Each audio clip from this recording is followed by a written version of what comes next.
तो मित्र इस प्रकार से हम प्रश्न नंबर 7 को देखने वाले हैं। प्रश्न नंबर 7 में क्या कहा जा रहा है उसको देखते हैं मित्र। तो प्रश्न नंबर 7 में दिया जा रहा है कि आपके पास एक वृत्त है और उस वृत्त की जो त्रिज्या है मित्र वो 15 सेंटीमीटर दी जा रही है। उसके केंद्र पर जो एंगल दी जा रही है वो 60 डिग्री है और इसके बाद कहा जा रहा है मित्र कि हमें उसमें संगत लघु व दीर्घ वृत्तखंडों का क्षेत्रफल ज्ञात करना है। तो चलिए समझते हैं मित्र। तो ये रहा आपका वृत्त और ये वृत्त का केंद्र रहा मित्र और केंद्र को O से डिनोट किया जा रहा है। इसकी जो त्रिज्या है इसकी त्रिज्या को हम दिया जा प्रश्न में कितना 15 सेंटीमीटर और हमें वृत्तखंड बनाना है। तो वृत्तखंड आप समझ सकते हैं मित्र कि किसी जीवा द्वारा बनाया जाता है। तो यहाँ जीवा को ए भी माना जा रहा है। अब हमसे ये कहा जा रहा है मित्र कि हमें यहां से लघु वाले वृत्तखंड का क्षेत्रफल ज्ञात करना है व दीर्घ वाले भी वृत्तखंड का हमें क्षेत्रफल ज्ञात करके लाना है। तो आइए समझते हैं। तो हमें क्या दिया जा रहा प्रश्न में वो पहले लिख दिया जाए। तो पहले आप देख सकते मित्र दिया क्या जा रहा कि वृत्त की जो त्रिज्या है, वृत्त की जो त्रिज्या है मित्र वो दी जा रही है आपको 15 cm अर्थात सेंटीमीटर और यहां वृत्त की जो जीवा है मित्र और इसके केंद्र पर ध्यान दीजिए 60 अर्थात 60 अंश का कोण अर्थात वृत्त का जो केंद्र है या वृत्त के केंद्र पर कितना अंश का, तो 60 डिग्री का कोण आंतरित कर रहा है अर्थात 60 अंश को कोण बताया जा रहा है। इसके बाद यहां वृत्त की जो जीवा है ये हम मानते हैं कि माना कि वृत्त की जो जीवा है, वृत्त की जीवा को आप किससे माने मित्र, तो AB से माना जा रहा है। तो हमें सबसे पहले संगत अर्थात इस जीवा द्वारा लगे इस लघु वृत्तखंड अर्थात संगत लघु वृत्तखंड का हमें क्षेत्रफल ज्ञात करना है। तो लघु वृत्तखंड का क्षेत्रफल ज्ञात करने से पहले मित्र आपको फार्मूले पता होना चाहिए।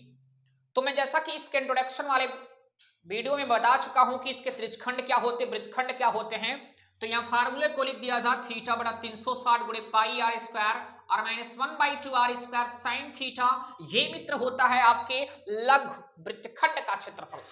हमें करना क्या, इसी में मान रखिए और आपके देखिए जवाब आपके सामने मिलने वाला है। और थीटा का मान 60 कर दीजिए अपॉन 360 मिला और इंटू पाई।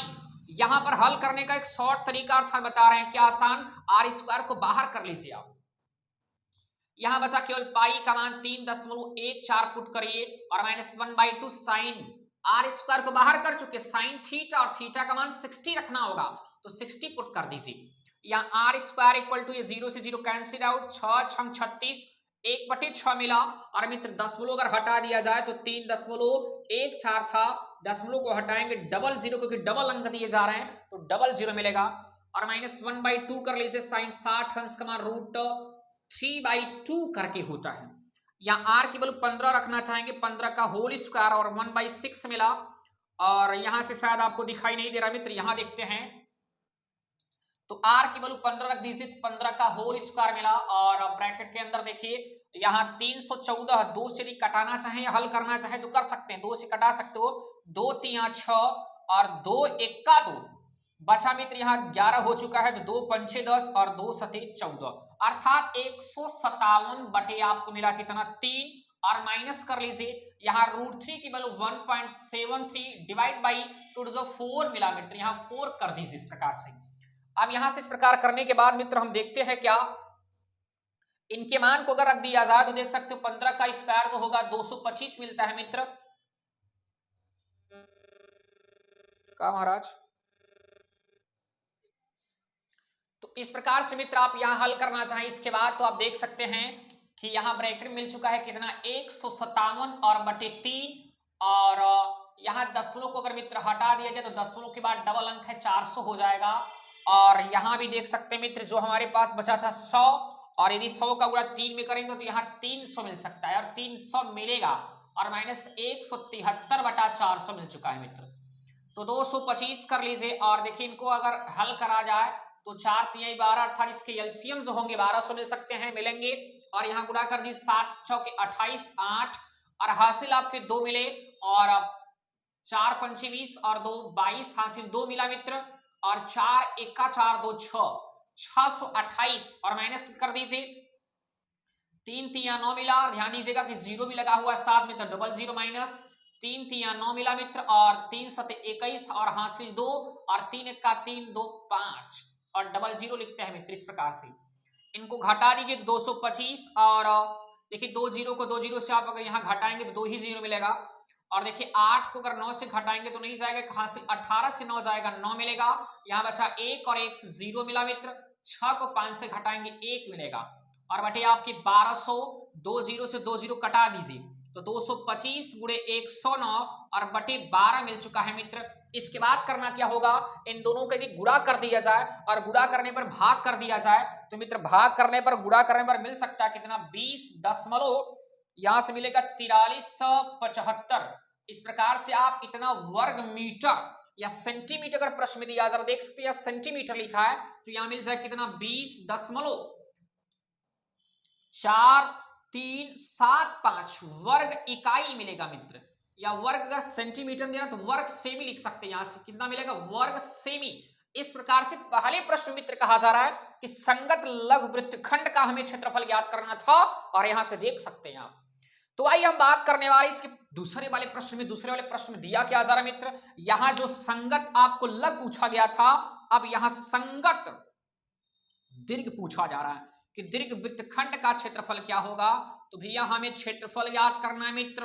तो यहां देखिए संगत दीर्घ करना है, तो अभी क्या था, लघु था। प्रश्न को समझिए, अभी ये भाग ज्ञात किया गया मित्र। अब हमको यहां से छोड़कर ये जितना भाग बच रहा था, ये पूरे भाग का क्षेत्रफल निकालना है। एक काम करते हैं, क्या बड़ा आसान तरीका, देखो का हाई पूरे वृत्तवा का क्षेत्रफल निकालना है। हाई पूरा वृत्त का क्षेत्रफल निकालने के बाद हाई लघु वृत्तखंड घटा दे मित्र, अर्थात पूरे वृत्त के क्षेत्रफल में से अगर इस लघु वृत्तखंड का क्षेत्रफल माइनस कर दिया जाए तो क्या इतना ही भाग बचेगा। जी हाँ, तो बड़े आसान तरीके से देखिए, यहां से मित्र अगर हम इनको हल अगर आप लोग नोट कर चुके हैं मित्र तो रफ करते हैं। तो यहां अगर इस प्रश्न का जवाब आपको मिल चुका है तो इसे माइनस अर्थात रफ कर दिया जाए। अब देखते हैं यहां पर, अगर मैंने कहा यहां से संगत आपको संगत मित्र दीर्घ वृत्तखंड का क्षेत्रफल ज्ञात करना है। संगत वृत्त खंड का जो क्षेत्रफल होगा मित्र उसे हम ज्ञात कर सकते हैं। क्या, वृत्त का क्षेत्रफल में से अगर घटा दिया जाए क्या, लघु वाले लघु वृत्तखंड का क्षेत्रफल घटा दिया जाए तो आप देख सकते हैं कि ये रफ कर दिया जाए, क्योंकि ये थोड़ी सी समस्या दे रहा है, आप समझ सकते हैं। तो लघु यहां से वृत्तखंड का क्षेत्रफल माइनस कर दिया जाए तो मित्र आपको दीर्घ वृत्तखंड का क्षेत्रफल जरूर मिल जाएगा। और देख सकते हैं आप पाई आर स्क्वायर कर सकते हो, क्योंकि वृत्त का क्षेत्रफल पाई आर स्क्वायर और इसकी वैल्यू 20.4375 कर कभी मिला था, आपको भी देखा गया। ठीक है, पाई की वैल्यू क्या, 3.14 और आर की वैल्यू देख सकते हो 15, तो 15 का वर्ग 225 माइनस 20 दशमलव यहां लिख सकते क्या, 4375 मिल जाएगा मित्र। इन दोनों को अगर हम यहां से सॉल्व करें, पॉइंट हटा दिया जाए तो मित्र आपको मिल सकता है कितना, 100 मिलेगा। और यहां से अगर गुणा भाग करने पर देखिए क्या मिल सकता है, गुणा भाग करने पर मित्र यदि आप इतना करना चाहें तो कर सकते हैं। गुणा भाग करने के बाद जो मिलेगा वही आपके मित्र क्षेत्रफल मिलेगा। यदि आप गुणा भाग को लेकर समस्या बन रही है तो मित्र यहां से हम कर देते हैं। यदि यहां पर गुणा किया जाए तो मित्र मिलेगा इसका, अगर इसको हल किया जाए या मान लीजिए दशमलव में ही रहने दी, इस दशमलव को छोड़ दीजिए आप। यदि यहां से हल किया जाए या गुणा किया जाए तो मिलेगा आपको क्या, 60 65 दशमलव कुछ ऐसे करके मिलेगा मित्र, या 706.5 और ये माइनस आपके 20.4375 मिलेंगे। और मित्र यदि इनको घटा दिया जाए तो घटाने पर मिलेगा कितना आपको, तो यहां लगभग मिल जाएगा आपको क्या, 686 दशमलव मित्र आपको मिलेगा कितना, 0625 वर्ग आपको मिल जाएगा। इतना वर्ग आपको इकाई मिल सकता है, या सेमी दिया है तो वर्ग यहां से सेमी मिल सकता है मित्र। तो इस प्रकार से आप दर्शा सकते हैं कि जो संगत हमारे पास दीर्घ था, दीर्घ वृत्तखंड का क्षेत्रफल हमें ज्ञात करना था मित्र। यहां वृत्तखंड का क्षेत्रफल ज्ञात करेंगे तो ये आपको मित्र क्षेत्रफल मिल जाएगा। इस प्रकार से बड़े आसान प्रश्न थे, बस गुणा भाग थोड़ी समस्या हो रही है तो आप गुणा भाग बढ़िया ढंग से कर सकते हैं मित्र। तो ये रहा आपका प्रश्न नंबर 7। अब प्रश्न नंबर हम 8 को लेकर बात करना चाहेंगे।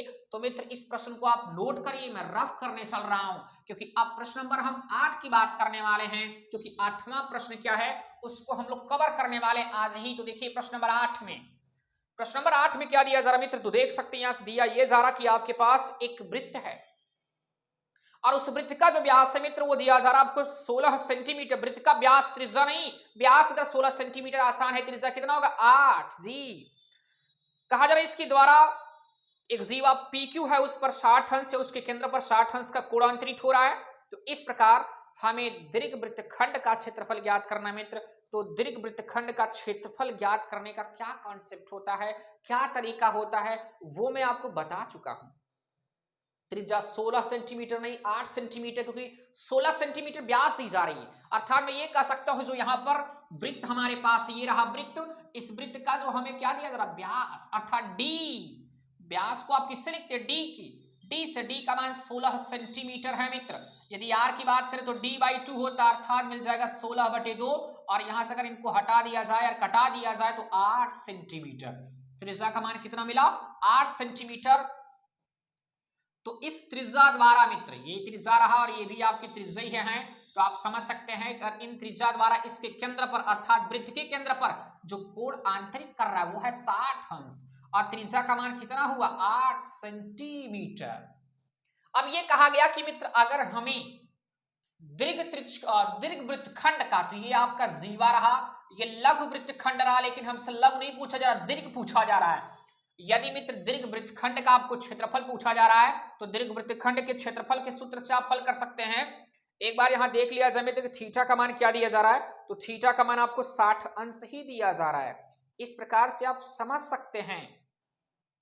तो आइए हम ये समझते हैं मित्र कि अगर हमको यहां से ज्ञात करना हो क्या, संगत इसके दीर्घ वाले अर्थात कि इस भाग का क्षेत्रफल ज्ञात करना हो मित्र, तो अभी आपने देखा कि किस प्रकार ज्ञात किया जाएगा। तो हम देख सकते हैं कि संगत दीर्घ वृत्तखंड का यदि हमें क्षेत्रफल ज्ञात करना हो तो क्षेत्रफल ज्ञात करने के लिए सूत्र वही थीटा बटा 360 गुणे पाई r square minus 1/2 r square sine theta. कहेंगे सर ये तो दिया जा रहा किसका, त्रिज्यखंड का, सॉरी लघुवृत्तखंड का। जी मित्र लघुवृत्तखंड का है, बट यदि एक थीटा का मान 60 है, अगर हम इसकी बात करें 360, तो यहाँ थीटा की जो वैल्यू होगी आप यदि 360 रखते हैं और r का मान 8 सेंटीमीटर रखते हैं मित्र, इसे हल करने पर जवाब आपको जरूर मिलेगा।